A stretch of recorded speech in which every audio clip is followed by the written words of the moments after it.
Hello, Bashotun. Akuro ukudase. Kosigaka ku studio zoro ari timnyowani. Mtarako amsuzire program ririko. Kuna chipati kaku tukwenda kuleki kanhasi timese. Okay. Chingoya imese zane mpaese mdara linkai. Saka levo dobatika iko kwani. Bo mdara. Bo. Kawani. Kulesi empa. Sayane empa.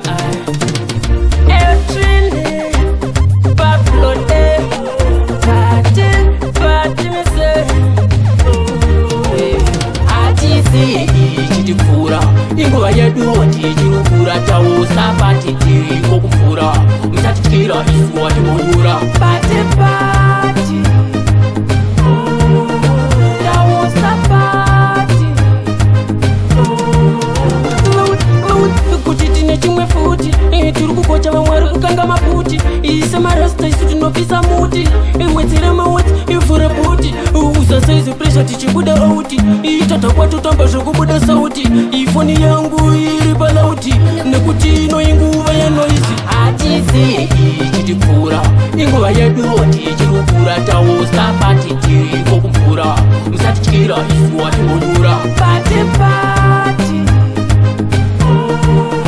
tausa pati jodemsena ndina posticha iwapa wangofisha usiri mkulesi ausikumecha linka mkomakecha saka tepata uyane autiza tinoda kuvasiya varializa atisi timu tinowode matwiza aprufos ndakaranda waitisi ichitipfura ingova yedu tichirukura tausa pati tiri kokupfura musatityira isu watibonyura pati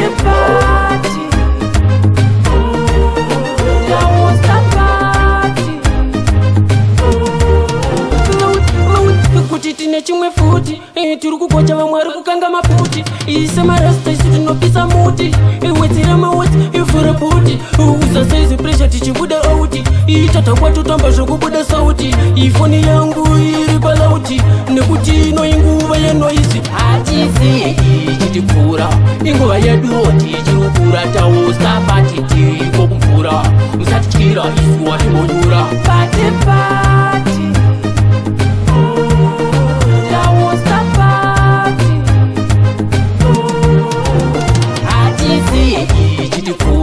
inguva yedu tichirukura tausa pati tiri kokupfura musatityira isu watibonyura